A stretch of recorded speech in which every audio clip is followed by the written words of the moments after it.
Units and dimension chapter में क्या है, बहुत ज्यादा इन टोटलिटी देखोगे तो इसका बहुत ज्यादा JEE advance point of view से सिग्निफिकेंस नहीं है, लेकिन जेई मेंस और बोर्ड में इसके क्वेश्चन आते हैं और मोस्ट के क्वेश्चन है। ठीक है, तो बहुत छोटा सा टॉपिक है, इसको मैं सोचता हूँ 2 लेक्चर में खत्म कर दूं, फिर सिलेबस को आगे बढ़ाएं।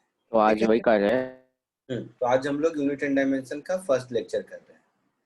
बहुत सारे लोगों को स्कूल में सिखाया भी होगा थोड़ा बहुत।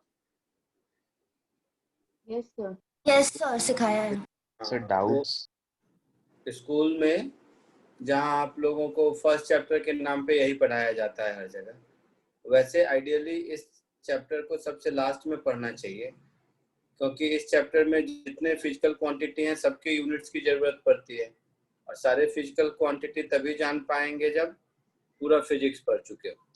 बट एनीवे वो तो डिस्कशन का इशू है। तो हम लोग आज यूनिट एंड डायमेंशन शुरू करते हैं। ये आपके लिए, जैसा मैंने पहले कहा, बोर्ड और जेई मेंस के लिए है काम का, जेई एडवांस के लिए कोई बहुत ज्यादा यूज इसका है नहीं। तो छोटा टॉपिक है, नेक्स्ट 2 लेक्चर में इसको खत्म करेंगे, फिर उसके बाद वापस जो अपन कर रहे थे वहां पे आएंगे। ठीक है, चलिए सर असाइनमेंट का डिस्कशन। अरे बोला ना इसके बाद करेंगे, जब दोबारा वापस आएंगे उस चैप्टर पे, तब तक। Okay sir, okay sir. क्योंकि बहुत सारे स्कूल्स में हो सकता है कि जो भी टेस्ट, यूनिट टेस्ट कुछ भी हो, तो उसमें पहला चैप्टर यही रहेगा इसके लिए। अदरवाइज ये चैप्टर पढ़ाने में ऐसा नहीं है कि मुझे मजा आता है, किसी को मजा नहीं आता, बहुत फर्जी चैप्टर है ये। ठीक है, ओके ओके सर। अभी जो मैं लिख रहा हूँ ना, इसको कॉपी मत कीजिएगा, मैं बाद में नोट्स भेज दूंगा, अभी सिर्फ देखते रहिए, बीच में मैं जहां से बताऊंगा वहां से कॉपी कीजिएगा। Clear? Yes sir. Okay sir. तो सबसे पहले एक टर्म आता है जिसको हम लोग बोलते हैं फिजिकल क्वांटिटी। नाम सुना है सबने? Yes sir. क्या होता है? Quantities that can be measured. That can be measured. So how that can be measured? Analytically. Analytically. With the help of units. नहीं, जैसे मान लो आप एक मेजरिंग टेप लेकर लेंथ निकालते हो, तो वो भी मेजरमेंट है।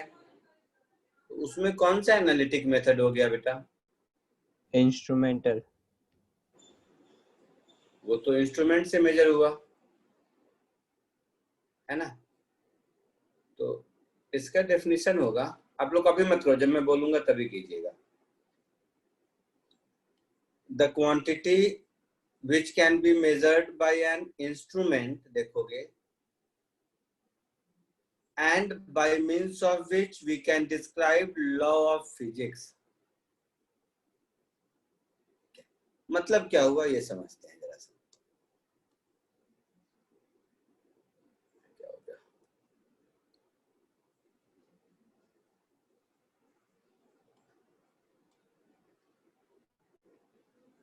एक सेकेंड, ऊपर ले रहा हूँ। चलो जैसे मान लो कि एक इक्वेशन है फिजिक्स का, let's say F is equal to ma, ये एक इक्वेशन है फिजिक्स का। तो इस इक्वेशन में m मास है और a एक्सेलरेशन है। तो अगर हम एक्सेलरेशन को सेपरेटली मेजर कर लिए, मास को सेपरेटली मेजर कर लिए किसी इंस्ट्रूमेंट से, तो इस फिजिक्स का इक्वेशन लगा के फोर्स भी मेजर हो गया, है ना। तो देखोगे तो डायरेक्टली हम लोगों ने फोर्स को मेजर तो किया नहीं, लेकिन इस एनालिटिकल इक्वेशन से किया। तो वो जो बच्ची बोल रही थी एनालिटिकली, उसका ये मतलब है। क्लियर है? या ये जो लिखा है by means of which we can describe law of physics, तो जैसे यहाँ फिजिक्स में न्यूटन का second law F is equal to ma, इससे डिस्क्राइब होता है फोर्स के फिजिकल क्वांटिटी होने से। क्लियर है? Yes sir. फिजिकल क्वांटिटी कितने टाइप के होते हैं? 3 टाइप्स। 2 होते हैं तो कौन कौन? 3 होते हैं तो three. कौन कौन? Sir, fundamental, derivative, and supplementary. तीन होते हैं, fundamental physical quantity, derived physical quantity and supplementary physical quantity. तो इन तीनों फिजिकल क्वांटिटी को जरा डिटेल में देखते हैं। वैसे थोड़ा बहुत आपको स्कूल में अंदाजा होगा, फिर भी मैं चाहूंगा कि एक बार डिटेल में बताऊं।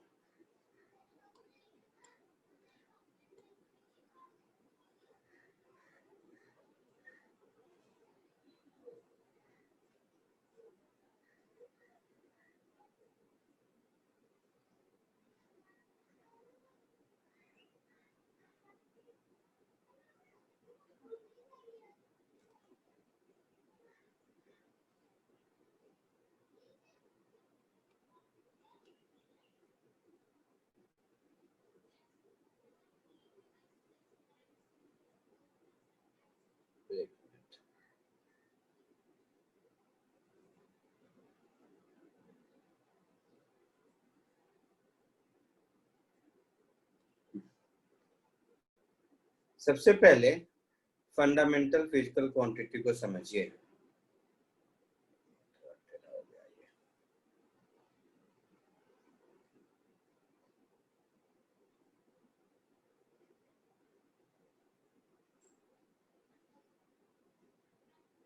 तो हुआ क्या, जितने फिजिकल क्वांटिटी हैं, सारे फिजिकल क्वांटिटी में अब जैसे में हम लोगों ने देखा force is equal to mass into acceleration, तो उस इक्वेशन से एक ये बात भी समझ आई कि हम लोग अगर फोर्स को भी मेजर कर रहे हैं, मास को भी मेजर कर रहे हैं, एक्सेलरेशन को भी मेजर कर रहे हैं, तो इसका कोई मीनिंग तो है नहीं, क्योंकि सब इंटर रिलेटेड है ना। तो मिनिमम सेट ऑफ क्वांटिटी जिसको मेजर करने से हमारा काम चल जाए और बाकी सारे फिजिकल क्वांटिटी उसी पर डिपेंडेंट हो, तो ऐसे आर्बिट्ररी 7 फिजिकल क्वांटिटी का एक सेट बनाया गया। उस सेट को हम लोग फंडामेंटल फिजिकल क्वांटिटी कहते हैं।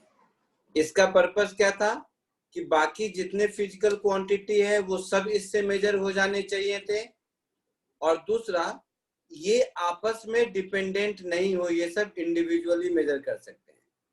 जैसे मास को मेजर करें और लेंथ को मेजर करें, तो ये दोनों इंडिविजुअल क्वांटिटी है, इसमें से दोनों में से कोई एक दूसरे पर डिपेंड नहीं करता है।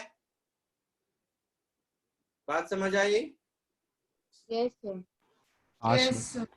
सो फंडामेंटल फिजिकल क्वांटिटी का दूसरा नाम एब्सोल्यूट फिजिकल क्वांटिटी भी है और बेस क्वांटिटीज भी है।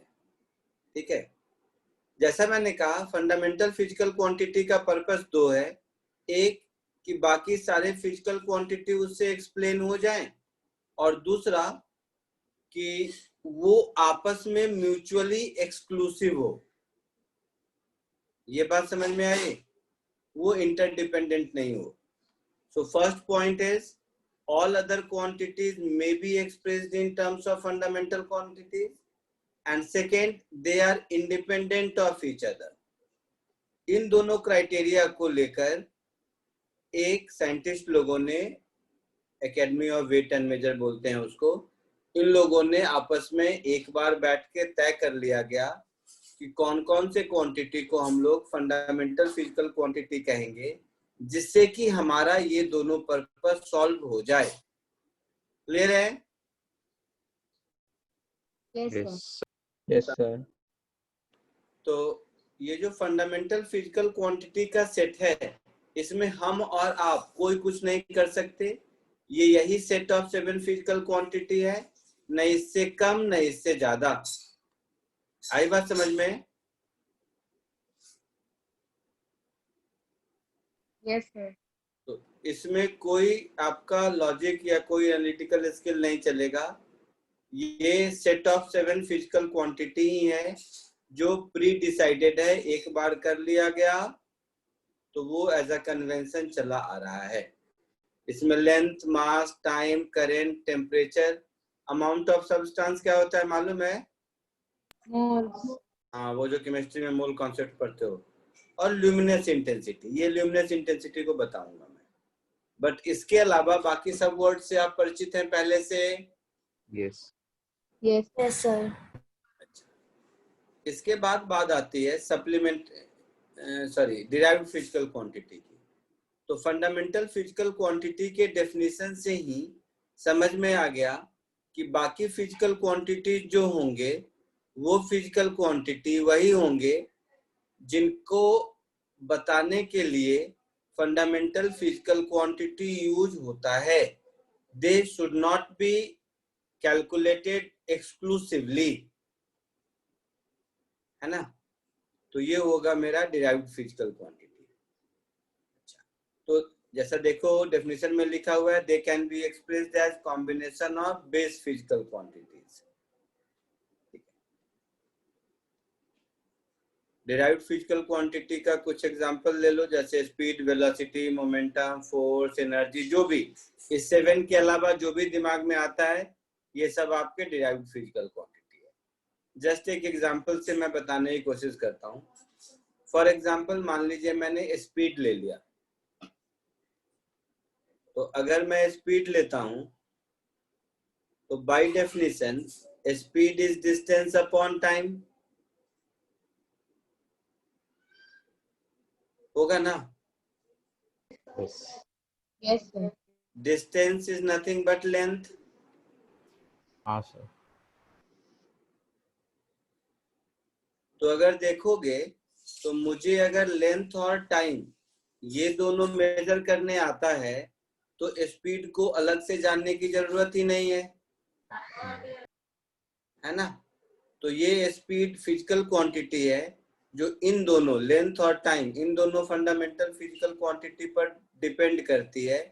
अदरवाइज इसका कोई खुद का एग्जिस्टेंस नहीं है। तो ये स्पीड मेरा हो गया डिराइव्ड फिजिकल क्वांटिटी, आया ना। Yes, sir. कोई डाउट किसी को?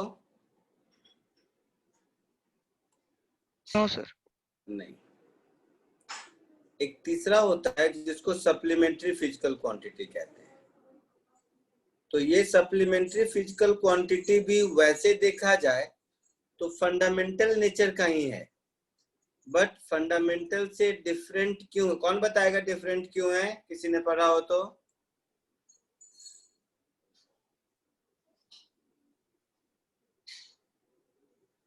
Sir, supplementary quantity contains two different the plane angle and solid angle. ऐसा ही कुछ है। ये तो एग्जांपल हुआ। सर उसमें डायमेंशंस नहीं होते। हाँ, उसमें डायमेंशंस नहीं होते। क्या मतलब हुआ इस बात का? डायमेंशन वर्ड तो अभी मैंने यूज भी नहीं किया है, तो बताइए इस बात का क्या मतलब हुआ कि अगर आप ऐसे डिफाइन करते हैं, सही किया आपने, गलत नहीं बोला है। The supplementary quantities only have unit but no dimensions. इसका मीनिंग क्या हुआ? ये नहीं है सर, एक्स वाई एक्सिस में शायद से ये नहीं कर सकते क्या?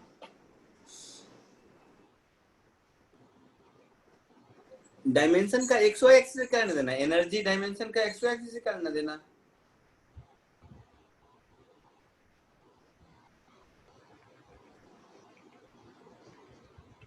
बोलो। देखो मैं समझाता हूं। तो आप लोगों ने सही रटा है कि सप्लीमेंट्री क्वांटिटी दो ही है, न दो से कम न दो से ज्यादा। उसमें से एक है प्लेन एंगल और दूसरा है सॉलिड एंगल। ठीक है, तो सबसे पहले प्लेन एंगल को देखते हैं। तो प्लेन एंगल के बेसिक डेफिनेशन को देखेंगे तो इसका मतलब समझ में आएगा कि क्यों सप्लीमेंट्री फिजिकल क्वांटिटी है। कोई बताएगा प्लेन एंगल क्या होता है?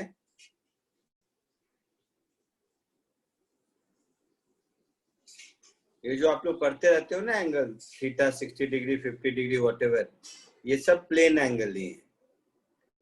इस प्लेन एंगल के डेफिनेशन को अगर ध्यान से देखोगे तो बचपन में 6th-7th में जहां भी एंगल मिला था वहां पर देखिए कुछ ऐसा डेफिनेशन रहा होगा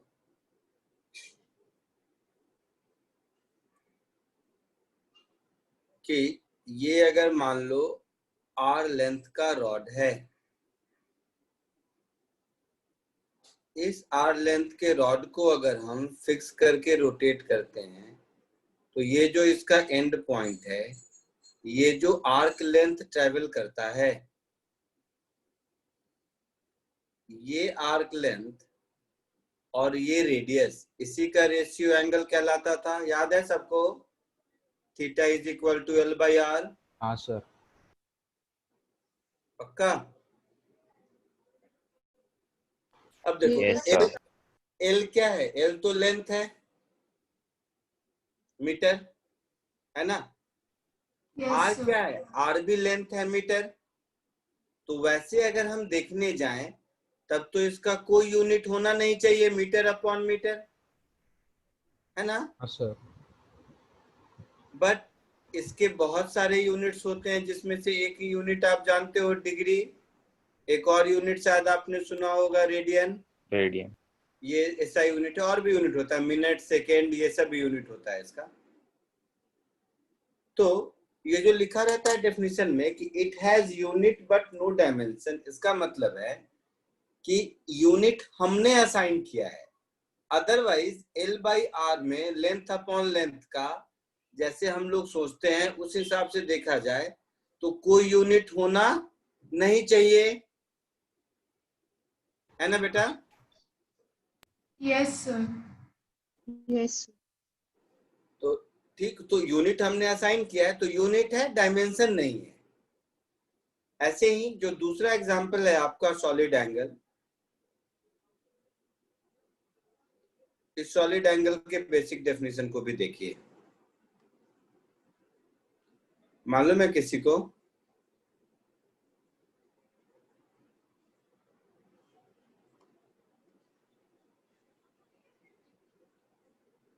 कोन वाला आइसक्रीम खाया है तुम लोगों ने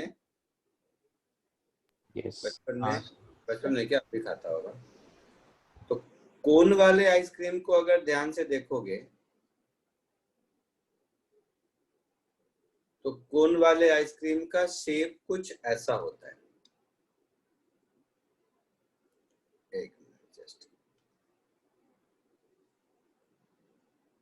बना दिया जैसा बनना था।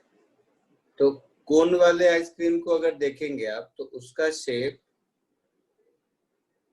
कुछ ऐसा होता है, और इसके ऊपर ये स्फेरिकल टॉपिंग होती है, ऐसा कुछ। yes, sir. तो ये स्फेयर समझ आया? तो इस Yes. स्फेयर का सरफेस एरिया यहाँ पर एक 3 डायमेंशनल एंगल बनाता है, ये समझ आया? अम्ब्रेला के जैसा। अम्ब्रेला को खोलो और उसके सारे कॉर्नर को मिला दो तो उसका ऊपर का सरफेस एरिया एक एंगल बनाएगा ना? yes, sir. हाँ सर। और ये एंगल में सिंस इनफाइनाइट लाइन है तो ये 3 डायमेंशनल एंगल होगा। yes, sir. Yes, Yes. sir. इस 3 डायमेंशनल एंगल को सॉलिड एंगल कहते हैं। और तो ये सरफेस एरिया अगर A है और ये R है तो सॉलिड एंगल डिफाइन होता है A अपॉन आर स्क्वायर से। इसको भी ध्यान से अगर देखोगे तो metre square upon metre square, कोई यूनिट होना नहीं चाहिए। हाँ। बट हम लोगों ने एक यूनिट दे दिया है इसको, स्टेरेडियन। तो ये भी आपका सप्लीमेंट्री फिजिकल क्वांटिटी है। इस फिजिकल क्वांटिटी सॉलिड एंगल की जरूरत फिजिक्स में आपको 1 साल के बाद जब इलेक्ट्रोस्टैटिक्स पढ़ेंगे उस समय जरूरत पड़ेगी। तो इसका पूरा मैथमेटिक्स डिटेल में हम लोग देखेंगे। अभी सिर्फ ये समझते हैं कि ये वो फिजिकल क्वांटिटी है जिसका कि कोई डायमेंशन नहीं होता, और क्यों नहीं होता ये समझ आ गया? इसकी Yes, sir. डेफिनेशन में कहीं कोई यूनिट डायमेंशन का स्कोप है ही नहीं। क्लियर? yes, sir. यस। आगे बढ़ूं? Sir, 2 minutes. मैं नोट्स भेज दूंगा बेटा लिखने के लिए, घबराओ मत। मैं बोलूंगा लिखने को जहां पर, थोड़ी देर के बाद वहां से ही लिखिएगा। तो जो कोई भी फिजिकल क्वांटिटी हो गया, या ये थोड़ी देर के बाद रुक जाओ, ये नहीं। अब ये जो 7 फंडामेंटल फिजिकल क्वांटिटी है, मास, लेंथ, टाइम, ऐसा वैसा, ये सारे फिजिकल क्वांटिटी को तो प्रॉपरली डिफाइन करना पड़ेगा। प्रॉपरली डिफाइन करने का मतलब है अगर हम एक पर्टिकुलर अमाउंट को 1 kg कहते हैं तो पूरी दुनिया को उसी को 1 kg कहना पड़ेगा ना, नहीं तो दिक्कत हो जाएगी। एटलीस्ट साइंटिफिक कम्युनिटी को तो एक साथ करना ही पड़ेगा, नहीं तो पता ही नहीं चलेगा, सेम चीजें बार बार रिपीट होंगी। जैसे तुम लोग घर में दादाजी वगैरह से सुनते होगे या कहीं कहीं पढ़ा होगा कि अर्थ और सन के बीच का डिस्टेंस तो साइंटिस्ट क्या निकालेंगे, रामायण में बहुत पहले लिखा हुआ है, ऐसा कुछ इस तरह की बातें सुनते रहते होगे घर में, सुना है कि नहीं ऐसी बाकी बातें? बोलो। या फिर ये मोल और एटम की बात कोई तो हमारे यहाँ ऋषि मुनि कर गए थे बहुत पहले, ऐसा वैसा, तो इस तरह की स्टोरीज हम लोग सुनते रहते हैं, हाँ या ना? हाँ सर। Yes, sir. तो इस तरह की स्टोरी ऐसा नहीं है कि आपकी कंट्री में है, दुनिया के हर कंट्री में ऐसी स्टोरी है। दुनिया के हर कंट्री को लगता है कि साइंस वहीं से डेवलप हुआ है, बट ऐसा है नहीं। ऐसा इसलिए नहीं है, या हुआ भी होगा, अगर ऐसा हुआ भी होगा तो वो नोटिस इसलिए नहीं हुआ होगा कि सबके काम करने का और तरीका अलग अलग है। तरीका अलग अलग है मतलब कि जैसे मान लो रामचरितमानस में ही लिखा है कि जुग सहस्त्र योजन परवानो, मतलब सहस्त्र योजन जो भी व्हाटएवर। अब वो वाला यूनिट जानता कौन था जो उनकी बात मान ले?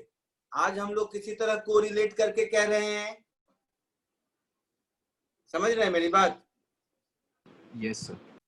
Yes, वो sir. अननोटिस्ड रहा या जो भी है, उसका रीजन यही था कि उस मोमेंट पर साइंटिफिक कम्युनिटी में मेजरमेंट को लेकर यूनानिमिटी नहीं थी। अब अगर पूरा वर्ल्ड एक साथ साइंटिफिक डिस्कवरी करना चाहता है तो फंडामेंटली हर चीज को डिफाइन करना जरूरी है।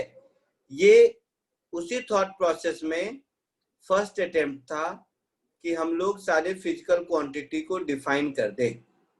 तो सबसे, और ये डेफिनेशन भी टाइम के साथ चेंज होता रहता है।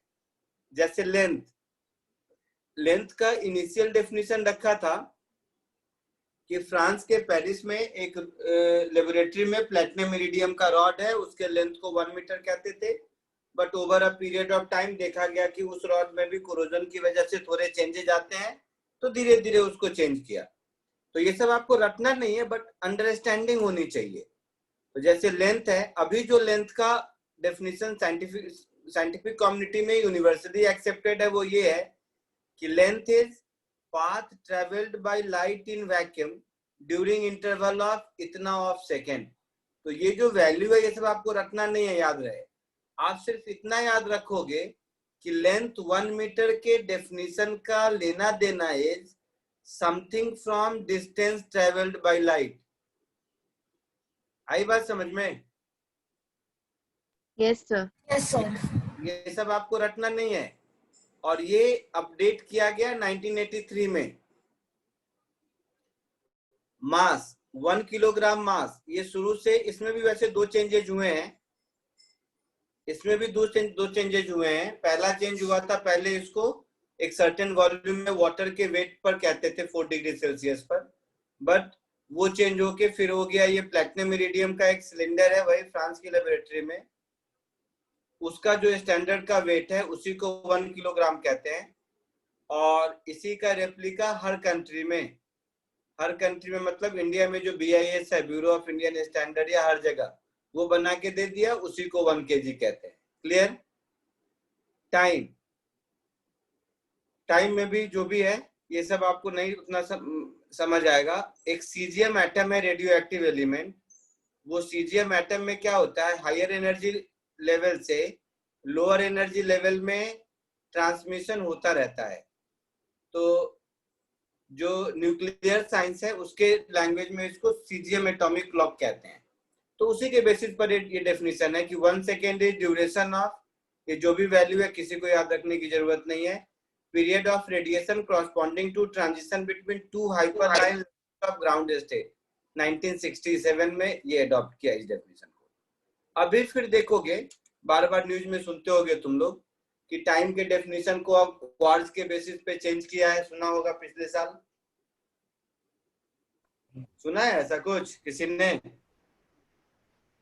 कि क्वांटम प्लैंक कांस्टेंट के बेसिस पर टाइम का डेफिनेशन नया डाला है?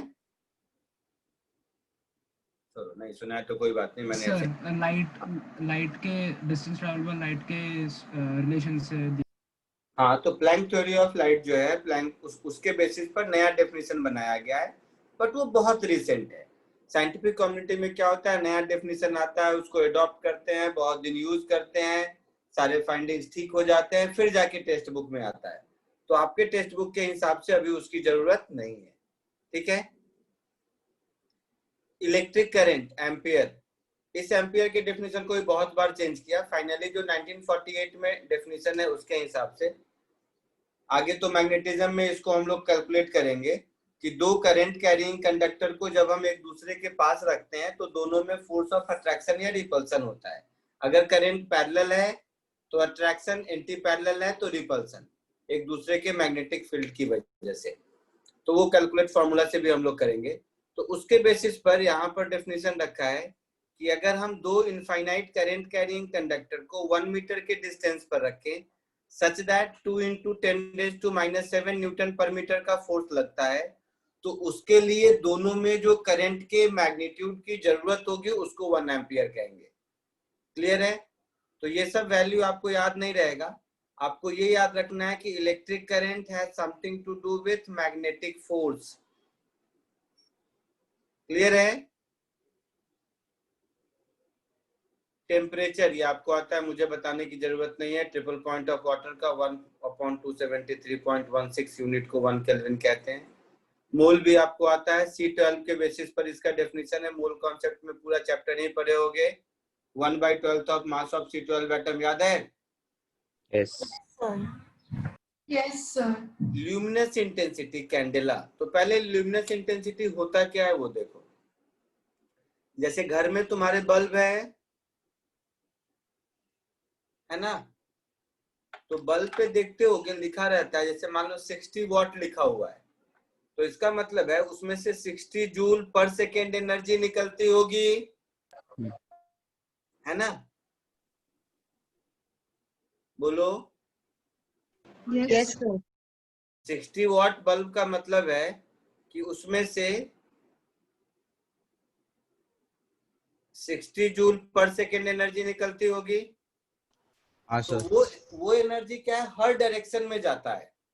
तो एक पॉइंट के अराउंड जितने भी डायरेक्शन होंगे उसी का सम सॉलिड एंगल होता है। तो जो सॉलिड एंगल का को सप्लीमेंट्री क्वांटिटी में ऐड किया वो इसीलिए क्योंकि बहुत सारे फिजिकल फिनोमेना में जहां डायरेक्शन के हिसाब से डिफाइन करना होता है वहां उसकी जरूरत होती है। तो ल्यूमिनस इंटेंसिटी उसी को कहते हैं, energy radiated per unit time per unit direction. ये इन जनरल ल्यूमिनस इंटेंसिटी हुआ। अब उसका यूनिट जो 1 कैंडेला है, उसका मतलब है 1 कैंडेला है कि इतने फ्रीक्वेंसी, वैल्यू याद रखने की जरूरत नहीं है, का 1/683 वॉट पर स्टेरेडियन, मतलब पर यूनिट ये जो रेडिएशन की एनर्जी होगी उसी को 1 कैंडेला कहेंगे। ठीक है? तो ये होता है आपका वॉट पर यूनिट डायरेक्शन या सॉलिड एंगल जो भी बोलते हो। क्लियर है? ये भी आपको 1 साल के बाद लाइट चैप्टर में मिलेगा। तो ये मोटे तौर पर आपको, हाँ बोलो बेटा। डेफिनेशन समझ में नहीं आया। Definition is amount of light energy radiated by a source per unit time per unit direction is called luminous intensity. जैसे एक बल्ब से लाइट निकलती है तो चारों डायरेक्शन में निकलती है ना, डिपेंड करता है उसका डायमेंशन, मतलब शेप साइज कैसा है। तो बल्ब से एनर्जी कितनी निकली, तो एनर्जी 60 जूल पर सेकेंड निकली। वो कितने डायरेक्शन में एसोसिएटेड है, तो मान लो पूरे 4 पाई सॉलिड एंगल में है तो डिवाइडेड बाय 4 पाई, उसको हम लोग उसकी ल्यूमिनस इंटेंसिटी कहेंगे। Okay sir. ठीक है? इसके बाद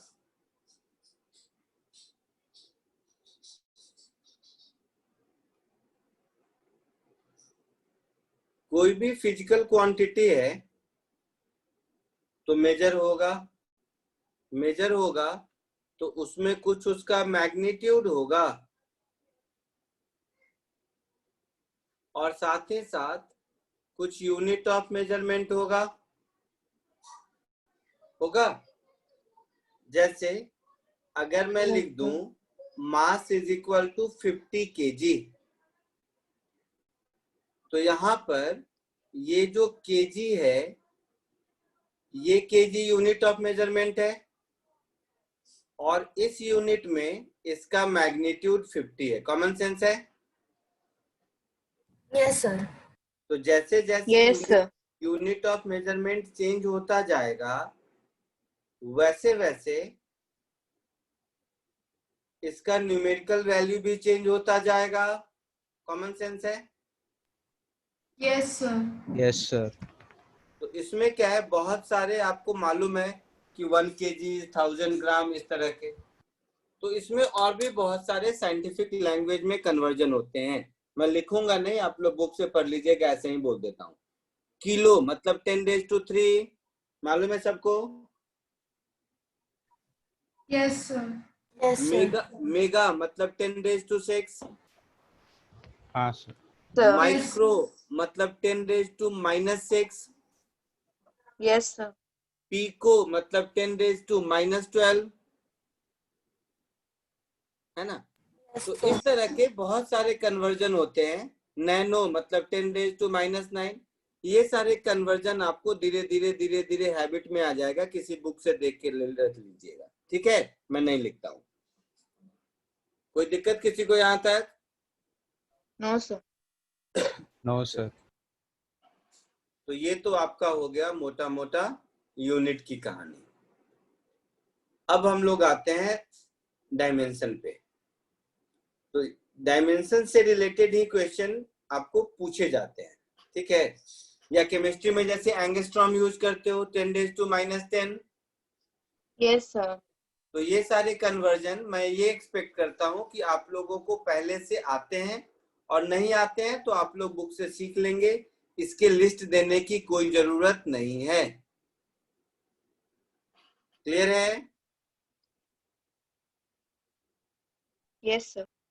ठीक है, अब Yes, आइए sir. कहानी थोड़ा डायमेंशन का। तो जो हमारे फंडामेंटल फिजिकल क्वांटिटी हैं, बाकी फिजिकल क्वांटिटी की डिपेंडेंसी उस पर कितनी है ये पता चलता है डायमेंशनल फॉर्मूला से। तो जो डायमेंशन का डेफिनेशन आप लोग किसी भी बुक में देखोगे, किसी भी टेक्स्ट बुक में, उसमें कुछ ऐसा लिखा रहता है कि dimensional formula is an equation in which a physical quantity is expressed as an exponent of fundamental physical quantity, ऐसा कुछ लिखा रहता है। कभी ध्यान दिया है आप लोगों ने? नहीं दिया होगा, कोई बात नहीं। तो सबसे पहले डायमेंशन बताने से पहले जो बेस क्वांटिटी है उस बेस क्वांटिटी का डायमेंशन देख लीजिए। तो हमारे 7 बेस क्वांटिटी है, उस 7 बेस क्वांटिटी का डायमेंशन कुछ ऐसा है। एक तो कन्वेंशनली डायमेंशन को हम लोग स्क्वायर ब्रैकेट में लिखते हैं। ठीक है, ये बोर्ड में क्या है, मार्क्स काट लेगा, तो थोड़ा ध्यान रखना। वैसे एज सच इनसिग्निफिकेंट है, मुझे इन सब बातों का कोई मतलब समझ नहीं आता। तो पहली चीज तो ये स्क्वायर ब्रैकेट में लिखते हैं। जितने फंडामेंटल फिजिकल क्वांटिटी है, जैसे length capital L square bracket में, mass capital M, time capital T, electric current capital A, temperature capital K, luminous intensity capital C D, और अमाउंट ऑफ सब्सटेंस में capital mole. ये तो हो गया dimension, आपके फंडामेंटल फिजिकल क्वांटिटी के dimension हो गए।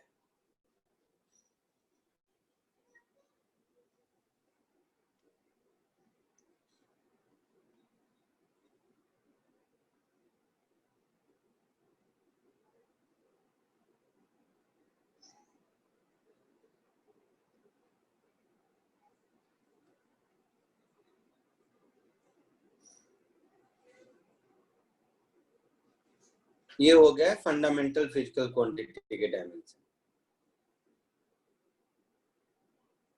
अच्छा, बाकी जितनी फिजिकल क्वांटिटी है उन सब को हम लोग इसी के टर्म्स में रिप्रेजेंट करते हैं। तो जो टेक्स्ट बुक में एनसीईआरटी में डायमेंशन का फॉर्मूला लिखा हुआ है उसके हिसाब से लिख देता हूं, मतलब समझ नहीं आएगा तो समझा दूंगा। डायमेंशन का फॉर्मूला ऐसा है, डायमेंशन का सॉरी डेफिनेशन, कि the dimension of a physical quantity are parts और एक्सपोनेंट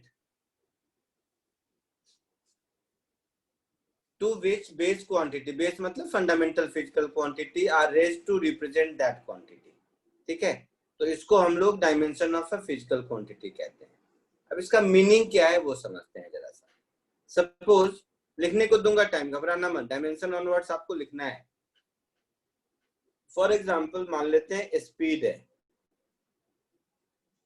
तो स्पीड मेरा होता है डिस्टेंस अपॉन टाइम।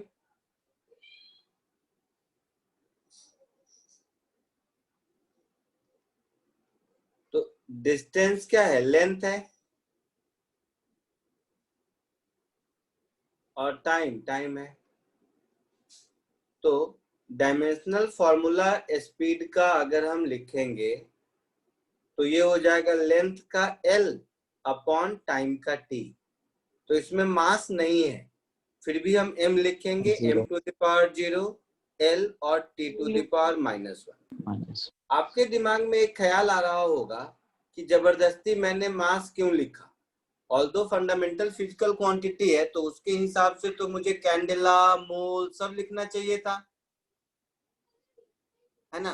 Yes. तो ऐसा नहीं है, उस हिसाब से नहीं। आपको ये याद रखना है कि मास, लेंथ और टाइम, ये तीनों तो रहेगा ही रहेगा, कंपलसरी है।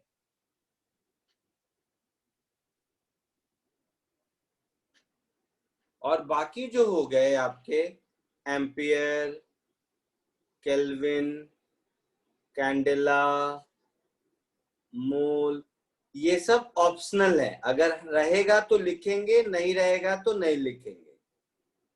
मीन्स ऑप्शनल का मतलब ये नहीं कि नहीं लिखेंगे, should be written only when present, है ना? Yes. आई बात समझ में? हाँ सर। यस। ठीक है, तो डायमेंशन से लेकर यहाँ तक जरा एक बार कॉपी कर लीजिए, फिर मैं थोड़ा कुछ डायमेंशनल फॉर्मूला आपसे करवाता हूँ और फिर कुछ क्वेश्चंस भी धीरे धीरे देखेंगे छोटे छोटे डायमेंशन के बेसिस पर। तो डायमेंशन ऑनवर्ड्स यहाँ से जरा सा कॉपी कर लीजिए।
Done sir.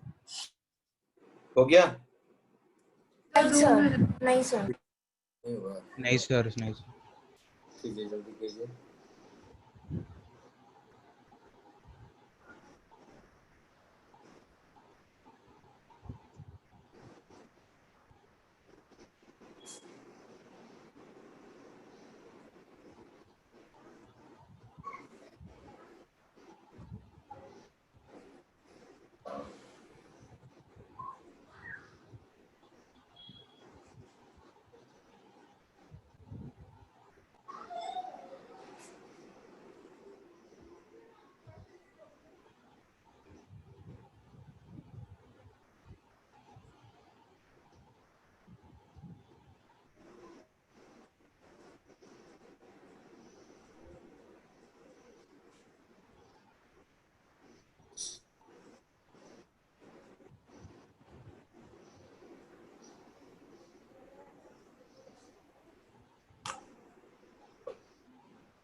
Done, sir.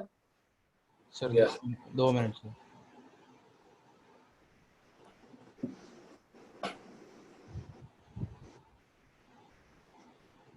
Sir, done. Okay, हो गया सबका? 2 मिनट सर। नहीं सर।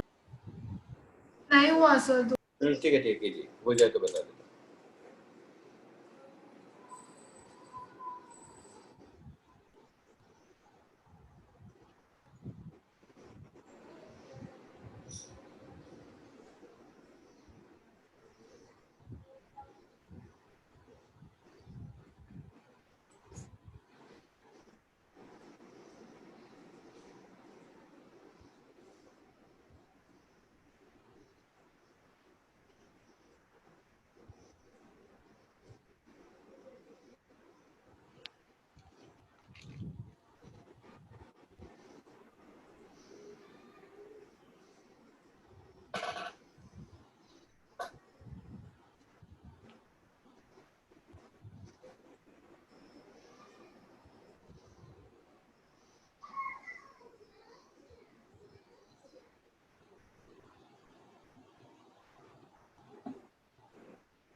हो गया?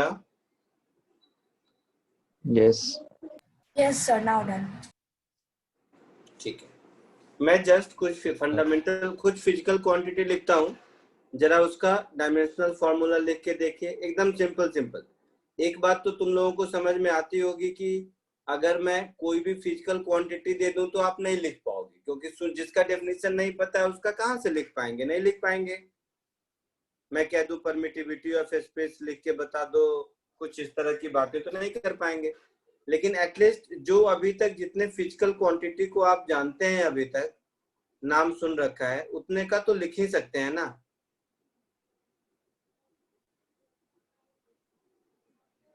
है ना? तो Yes, sir. उतने का आप लोग जरा सा डायमेंशनल फॉर्मूला एक बार कोशिश कीजिए लिखने का। सिंपल सा देता हूं, वही दूंगा जो आप सुन चुके हैं, घबराओ मत। ये सारे लिखिए, इसमें से ऐसा कोई नहीं है जो आपको नहीं मालूम होगा, है ना? सब पता है ना? Displacement, area, volume, velocity, momentum, Yes, sir. Acceleration. बस फटाफट जरा से इसको लिखिए तो 1 2 3 4 5 6 7 8 12 है। तो जल्दी से सबका डायमेंशनल फॉर्मूला एक बार लिख के बताइए।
Done, sir.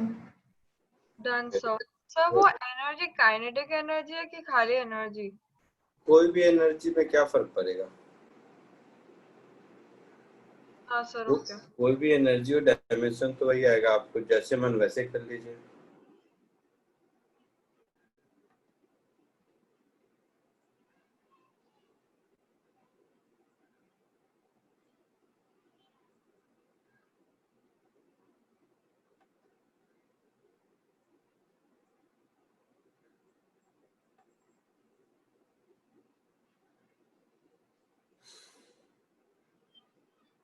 Done, sir. ठीक है।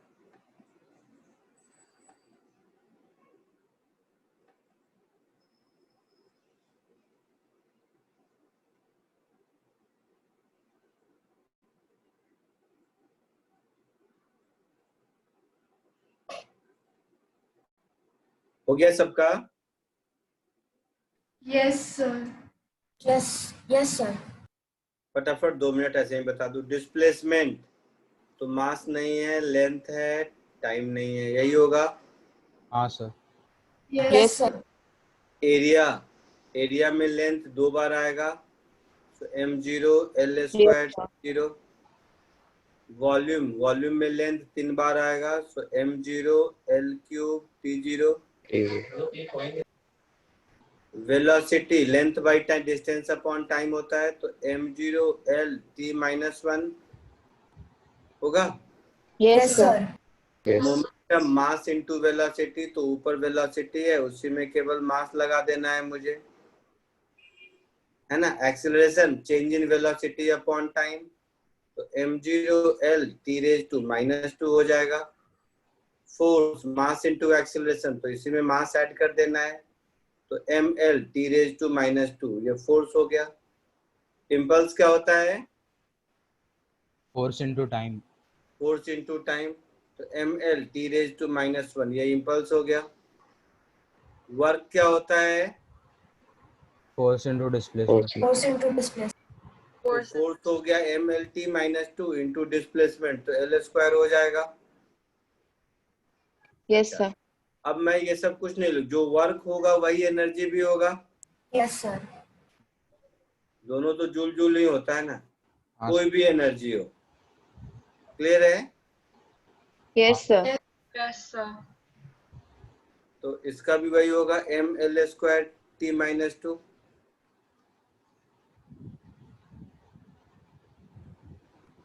पावर क्या होता है?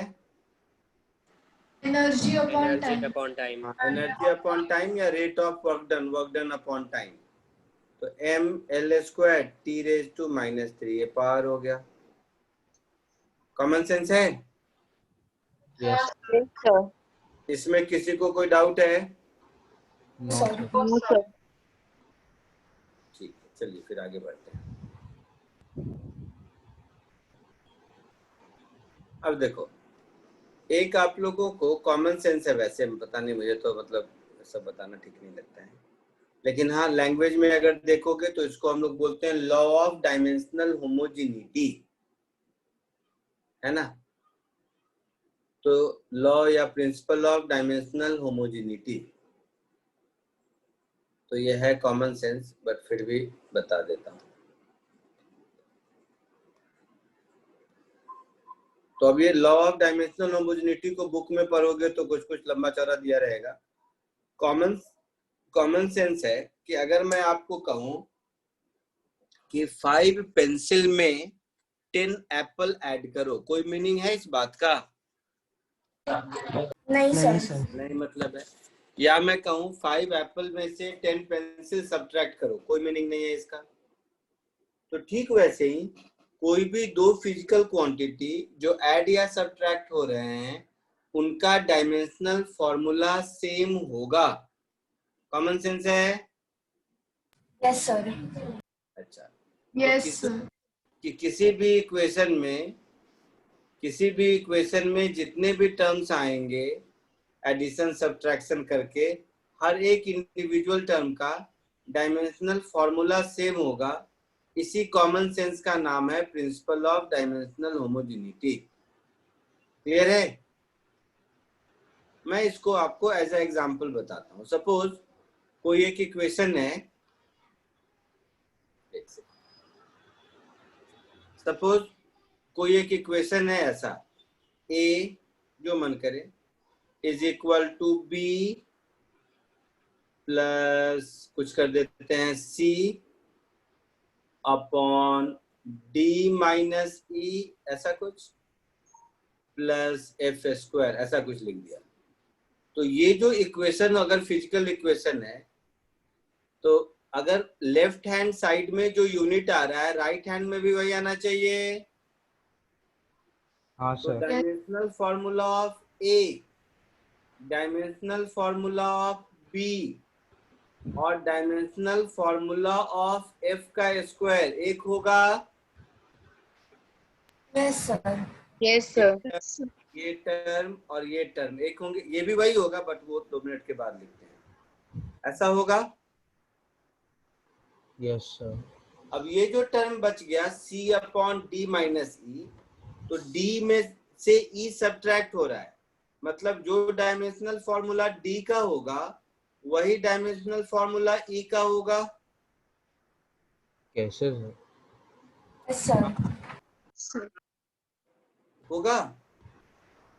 हाँ सर। और c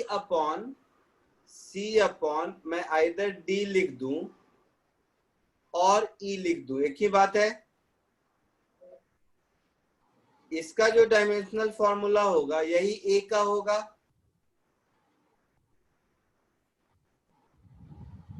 यस जैसे sir.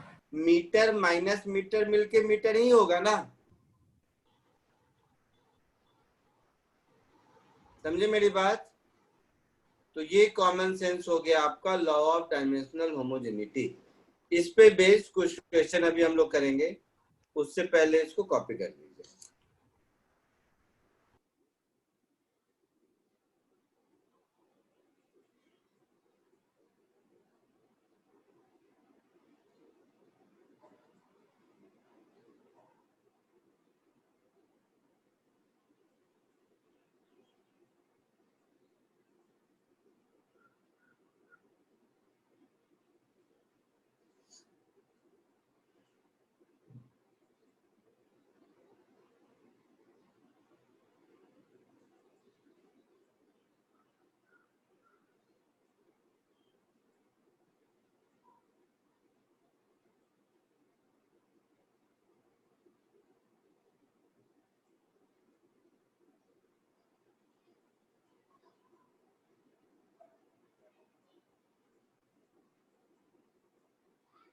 Done sir.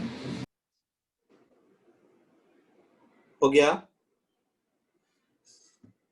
Yes, sir. अब यस। इससे रिलेटेड एक आध क्वेश्चन करते हैं। तो कोई भी एक ऐसा इक्वेशन होगा, अच्छा उससे पहले ये समझने के लिए लॉ ऑफ डायमेंशनल होमोजेनिटी को सबने लिख लिया है ना? Yes, sir. लिख लिया। तो इस लॉ ऑफ डायमेंशनल होमोजेनिटी को समझने के लिए एक क्वेश्चन कीजिए।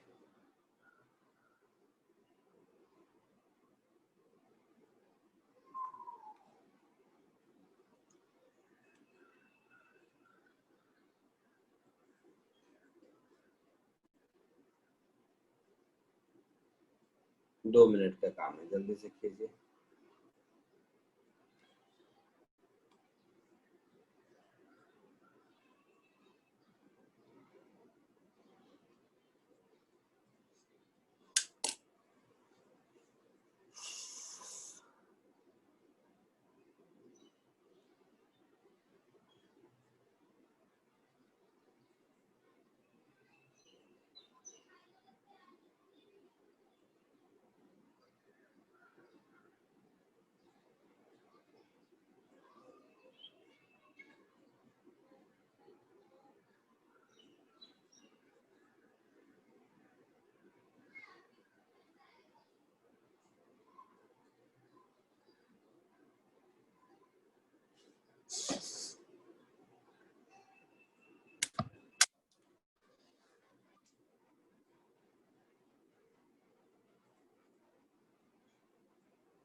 Done, sir. हो गया सबका? Yes, sir. हो गया. जल्दी से मैं बता दूं, हो गया होगा सबका. कॉमन सेंस है, डी और टी का सेम होगा. Yes, sir. Yes. तो Yes, sir. डी का डायमेंशनल फॉर्मूला मुझे ऐसे ही मिल गया, m0 M0 L0 t. T1. कोई दिक्कत नहीं. Yes, sir. अब v और a का सेम होगा. Yes, sir. Yes, sir. तो a का वही होगा जो v का होगा, that is m0 LT minus 1. Yes, sir. ठीक है. जो v का होगा वही b into t का होगा. Yes, sir. Yes, sir. Yes, sir. तो हम ये कह सकते हैं कि dimensional formula of b is equal to dimensional formula of v upon t. Yes, sir. तो ये हो जाएगा m0 LT minus 2. Yes, sir. Yes, sir. d plus t दोनों मिला के t ही होगा. तो dimensional formula of v is equal to dimensional formula of c upon dimensional formula of t. तो यहाँ से मुझे c का डायमेंशनल फॉर्मूला मिल जाएगा, m0 LT minus 1 होता है, -1 में t मल्टीप्लाई हो जाएगा तो 0 हो जाएगा. Yes, sir. Yes, sir. तो ये चारों आंसर समझ में आए? हाँ, sir. Very good. आगे बढ़े? Yes, sir. Yes, sir.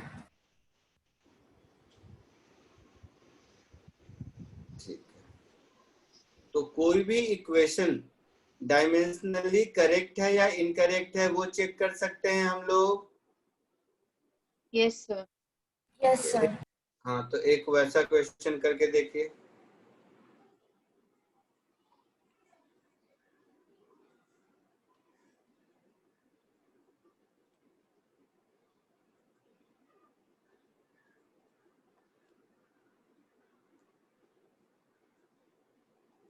तो ये एक स्टैंडर्ड इक्वेशन है जो 9th-10th में आप लोग भी पढ़े होंगे, सिंपल पेंडुलम के टाइम पीरियड का. इक्वेशन देख के ही आपको लगता है सही है, बट फिर भी एक बार चेक करके देखिए तो डायमेंशनली करेक्ट है या नहीं.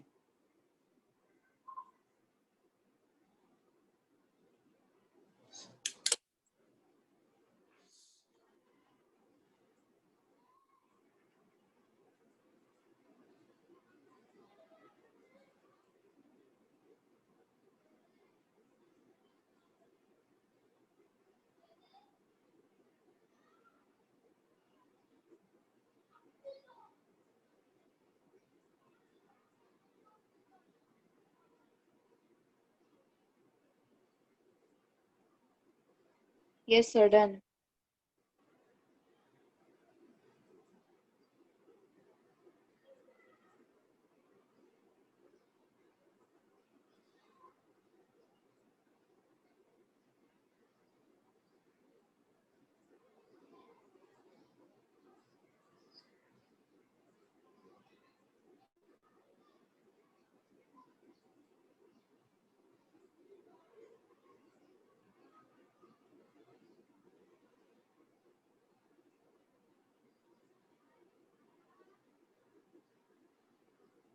हो Yes, गया? sir. Done. ठीक है. Done, sir. Yes, Done, sir. done. Okay. सबका हो गया? सबको करेक्ट आया होगा ये? Yes, sir. Yes, sir. Yeah. ठीक है. अब इसी तरह का एक ये क्वेश्चन कोशिश कीजिए.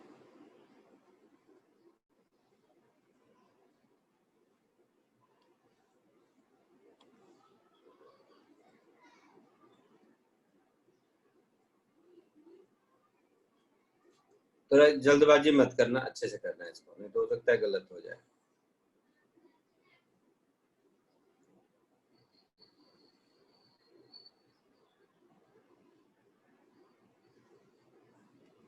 ये कोशिश कीजिए. अच्छा, उससे पहले 2 मिनट रुको सब. 1 मिनट रुक जाना तुम लोग. मैं तो भूलने गया एक चीज बताना. ये क्वेश्चन थोड़ी देर के बाद, वहां पर मुझे वो क्वेश्चन दिया था, उससे रिलेटेड एक बात बतानी थी। जैसे ये क्वेश्चन आप लोगों ने अगर सॉल्व किया तो इसमें देखा होगा कि 2 पाई की जगह 3 पाई, 4 पाई, 10, 12 कुछ भी न्यूमेरिकल वैल्यू लगेगा, इक्वेशन करेक्ट है। Yes, sir. तो इक्वेशन करेक्ट होना अलग चीज है और डायमेंशनली करेक्ट होना अलग चीज है। मीन्स अगर कोई इक्वेशन डायमेंशनली करेक्ट है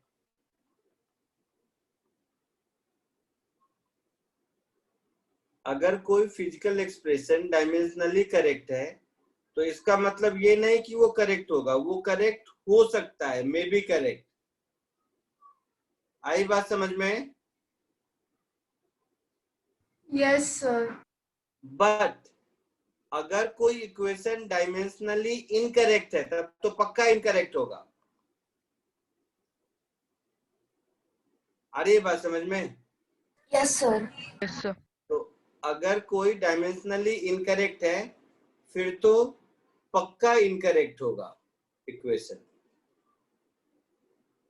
तो इक्वेशन को एटलीस्ट कोई इक्वेशन अगर पक्के से इनकरेक्ट है वो तो इस डायमेंशनल फॉर्मूला वाले मेथड से समझ में आ जाएगा, है ना।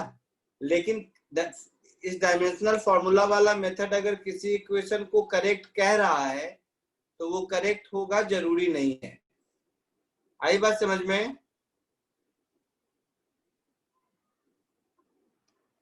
समझे आप लोग मैं जो कन्वे करना चाह रहा था? Yes, sir. Yes. ठीक है, तो ये लिख के फिर ये 3rd नंबर क्वेश्चन अटेम्प्ट कीजिए।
Done, sir. क्या है आंसर?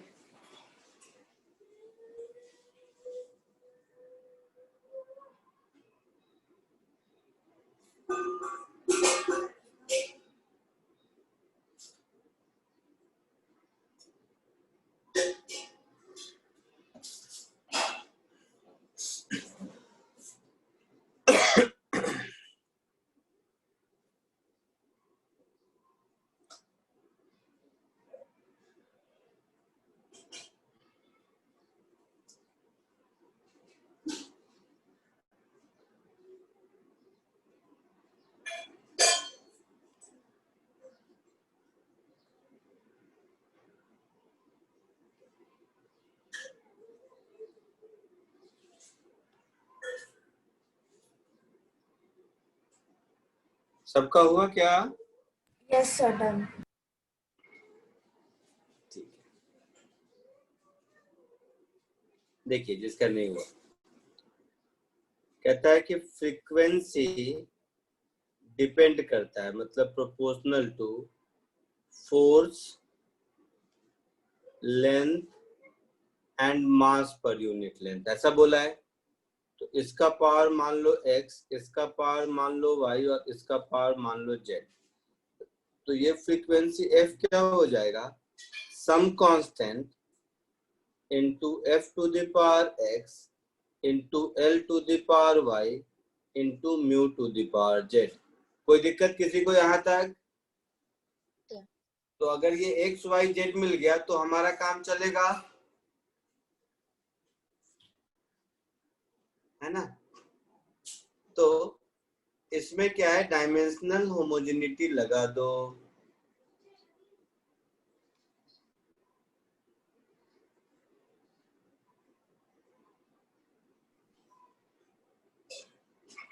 तो f क्या होता है, 1 टाइम पीरियड। हाँ सर। तो ये हो गया t⁻⁻1 l⁻0 एंड m⁻0 हो गया। हाँ कांस्टेंट का कोई डायमेंशन नहीं होता। फोर्स का लिखेंगे mlt⁻²,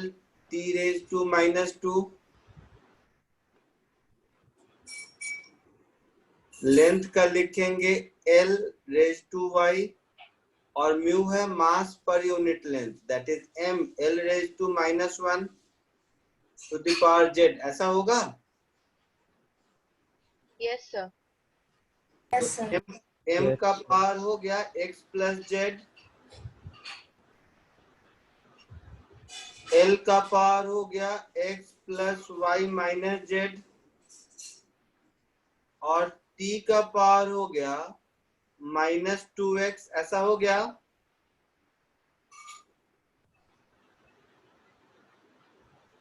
हो गया?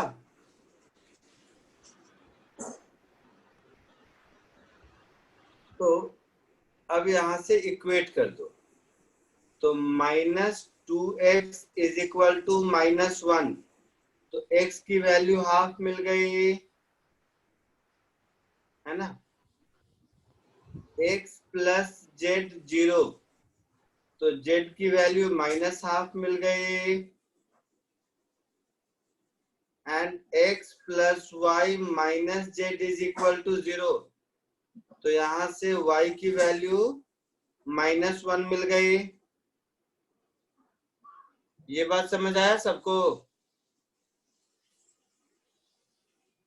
हाँ या ना?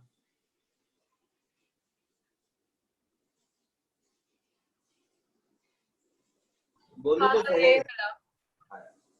तो हम क्या लिखेंगे, f is equal to k into f to the power 1/2 l to the power -1 and mu to the power -½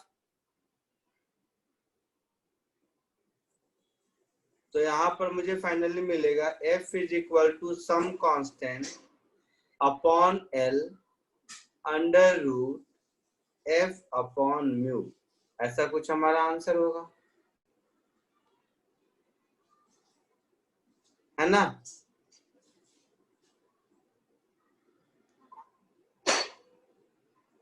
सबका हो गया है तो आगे बढ़ूं।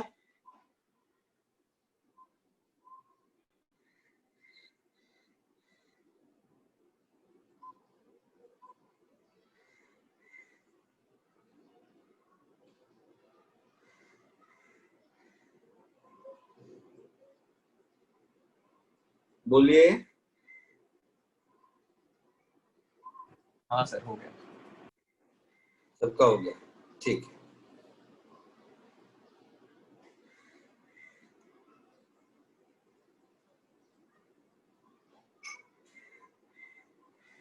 एक सिमिलर सा क्वेश्चन करते हैं।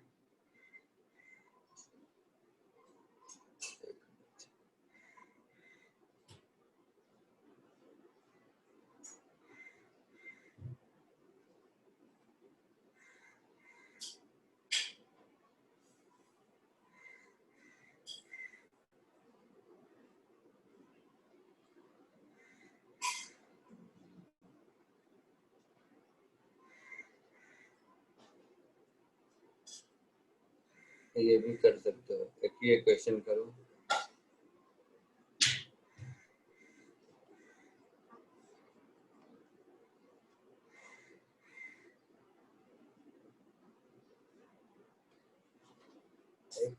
ये क्वेश्चन कीजिए। मैं क्वेश्चन देता रहता हूँ, ऐसे ही एक एक करके करते चलिए। कौन सा था ऊपर? क्वेश्चन नंबर 3 था क्या? तो ये 4th हो गया। ऐसे ही और भी क्वेश्चन देता रहता हूँ, करते चलिए।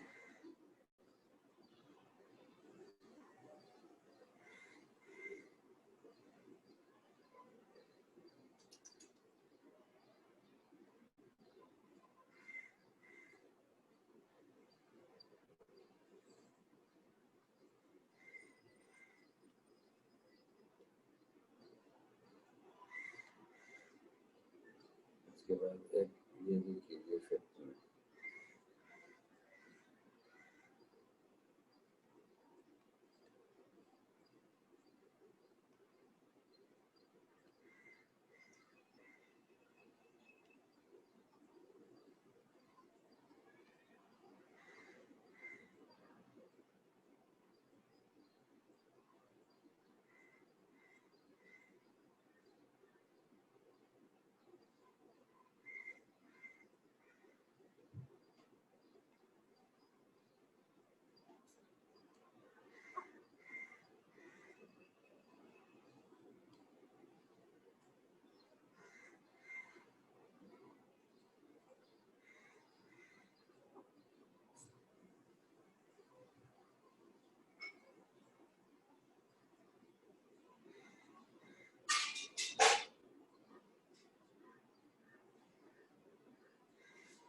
ऊपर करूं क्या?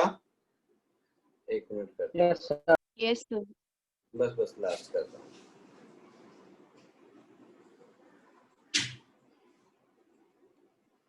हम नहीं डालते तो कितना ही कर लीजिए।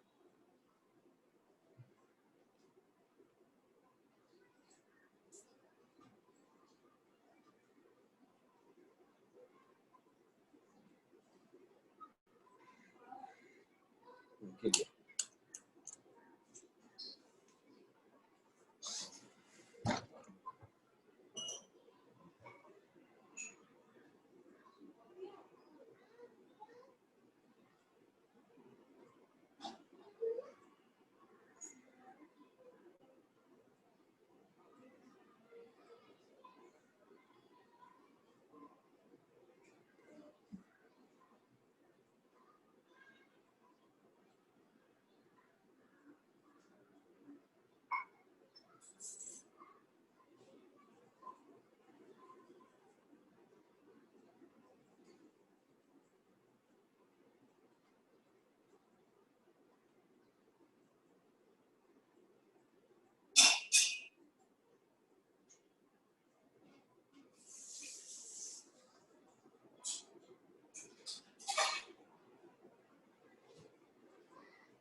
सर 6 का डी पार्ट क्या लिखा हुआ है?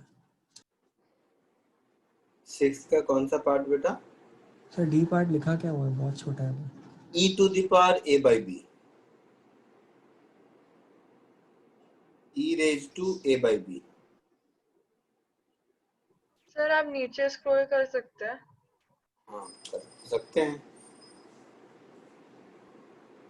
कर तो सकते हैं, कितना करूं बता देना।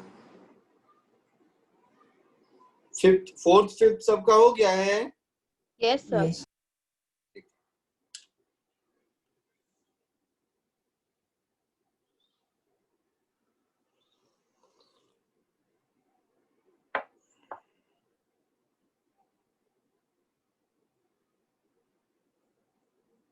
सर वो 7th क्वेश्चन में e to the power minus alpha T है ना?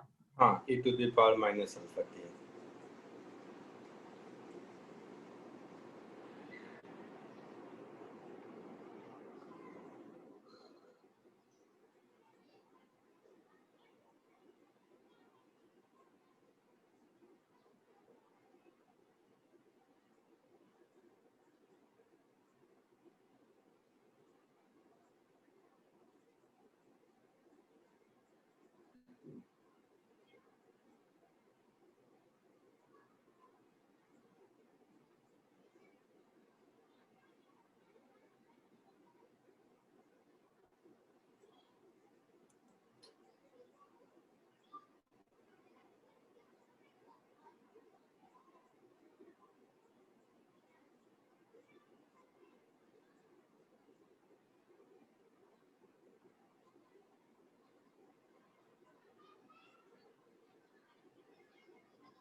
सो थोड़ा नीचे करना।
Sir done.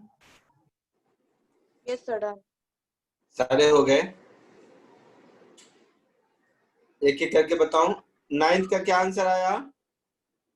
Sir option C. बाकी किसी को? सी है। सी और डी दोनों है बेटा। हाँ सर डी भी होगा। एनर्जी पर यूनिट वॉल्यूम, तो एनर्जी और वर्क सेम होगा, तो mLT-2 फोर्स हो गया, फोर्स इनटू डिस्टेंस वर्क हो गया, मतलब एनर्जी हो गया, अपॉन वॉल्यूम मतलब L क्यूब हो गया। तो ये भी हो गया mL-1T-2। आया समझ में? Yes, sir. प्रेशर भी वही होता है, फोर्स अपॉन एरिया, तो फोर्स हो गया mLT-2 और एरिया हो गया एल स्क्वायर, तो ये भी हो गया M L minus 1 T minus 2। आया समझ में? Yes, sir. तो इसका दोनों आंसर होगा। 8th का बोलो।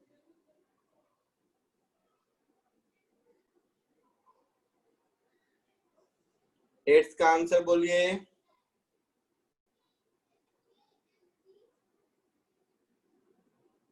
बोलना बेटा, डरने की जरूरत क्या है? इस इक्वेशन का मतलब है P is equal sir to option D.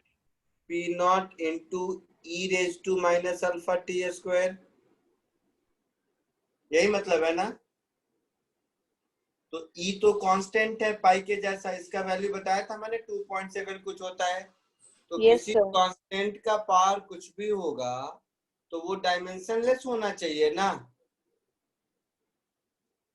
तो alpha T raise to minus 2 होगा।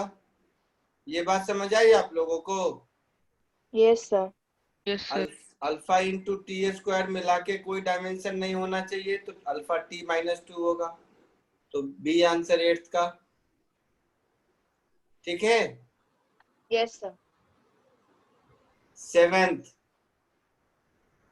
सेवेंथ में वैसे ही देखोगे यहां से, तो अल्फा तो मिल गया T raise to minus 1, Yes, sir. और एक वन डायमेंशनलेस, ये डायमेंशनलेस, मतलब dimensional formula of X is equal to dimensional formula of V not upon dimensional formula of alpha. तो यहां से dimensional formula of V not हो जाएगा dimensional formula of X into alpha. तो X तो L हो गया और alpha T raise to minus 1 हो गया। Yes, sir. See, I am. आया समझ में? Question number 6, A and B are two physical quantity having different dimensions. तो अगर डिफरेंट डायमेंशन है तो उसके एडिशन का कोई मीनिंग नहीं है, सब्ट्रैक्शन का कोई मीनिंग नहीं है। बताया था ना डायमेंशन अपॉर्चुनिटी में। हाँ सर। अच्छा, दोनों को डिवाइड करेंगे तो नया कुछ बन सकता है। हाँ सर। और e to the power a by B नहीं होगा, क्योंकि e टू द पावर जो भी होगा वो डायमेंशनलेस होना चाहिए। डायमेंशनलेस होगा। हाँ भाई। तो a और b अगर डिफरेंट डायमेंशन है तो a बाई बी डायमेंशनलेस हो नहीं सकता।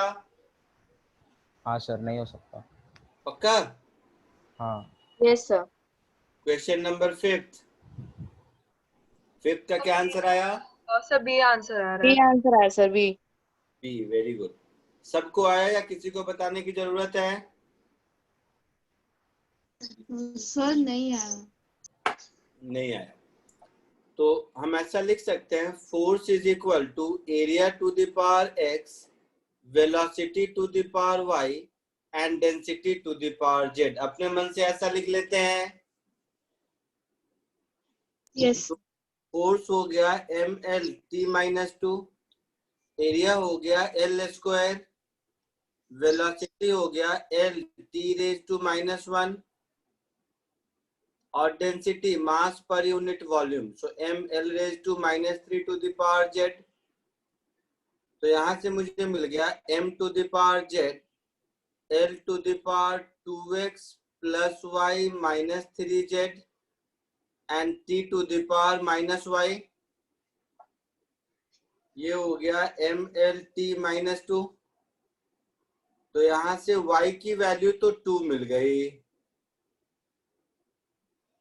है ना, मतलब v स्क्वायर होगा वो पक्का है, उसी से हम आंसर b बोल सकते हैं। वैसे बाकी भी निकाल सकते हैं। आया समझ में? यस।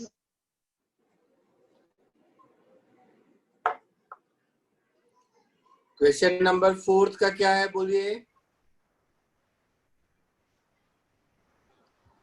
U एनर्जी है। सर बी आ रहा है। बी आ अच्छा रहा है। देख ले, मुझे नहीं पता। U एनर्जी है और Y डिस्टेंस है, तो Y अगर डिस्टेंस है तो बीटा भी डिस्टेंस होगा। यस तो सर। बीटा हो गया L। अच्छा, बीटा हो गया L और U एनर्जी है, तो एनर्जी का क्या होता है, mL² T-2 ऐसा होता है। Yes, this is sir. Equal to alpha, मालूम नहीं, √y मतलब L⁴ 1/2 upon y plus beta मिला के L, तो ये हो गया alpha into L⁻⁻⁻² is mL² T-2। तो यहां से अल्फा मिलेगा, तो यहां से अल्फा का डायमेंशन मुझे मिलेगा m L⁵ हो जाएगा शायद, इंटू T-2 हो जाएगा। तो मुझे अल्फा इंटू बीटा पूछा है, तो अल्फा मिल गया, बीटा ये है 5/2 प्लस L 7/2 हो जाएगा। तो सर डी आएगा। तो दिख रहा है डी आंसर। Yes sir. आप लोगों ने डी ही बोला था या कुछ और बोला था? मैंने तो डी कहा था। डी बोला था। ठीक है, सबको आया समझ में? Yes, sir.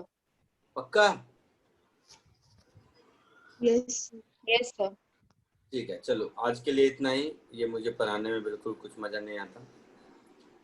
अगली क्लास में इसको कंटिन्यू करेंगे, सिग्निफिकेंट डिजिट और एरर एनालिसिस सीखेंगे। सर वो एक सेकंड, फोर्थ का वर्किंग बताओ ना।